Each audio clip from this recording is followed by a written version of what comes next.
želim da čestitam svim djevojkama koji su stvarno pružile maksimum od njih što se očekuje.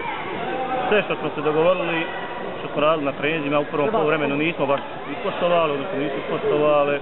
Slačeonci smo se dogovorili na poluvremenu da ćemo pružiti ono što smo radili, imali smo sreće što je i Turbina dosta lošije odigrala prvo poluvrijeme. Naravno, naših 10 minuta ovog rukometa koji mi forsiramo brzo je bio dovoljno da prokrenemo uz par dobrih odbrana našeg golmana Ide Demirović, posebno da pohvalim Albinu Gaši po meni i Gašica utakmice bez konkurencije. Ovo je treća pobjeda u nizu, narednom kolu gdje gostujete i... Ovo nam je zadnja bila utakmica u ovoj prvoj polusezoni, tako da sljedeće kolo dolazi na Kostače iz Mostara, liga se nastavlja tek u martu naredne godine. Znači, treća pobjeda u nizu, 16. bod na početku sezone, kao što svi znate, planirano. Mislili smo da rastemo uz utakmicu da djevojke napreduju. Bilo je planirano ili jedna ili nijedna pobjeda, ali eto, iznenadili smo i sami sebe i sportsku javnost i želim da zahvalim navijačima koji su bili danas, koji nas prate tokom cijele sezone. Kako ćete iskoristiti ovu pauzu do marta?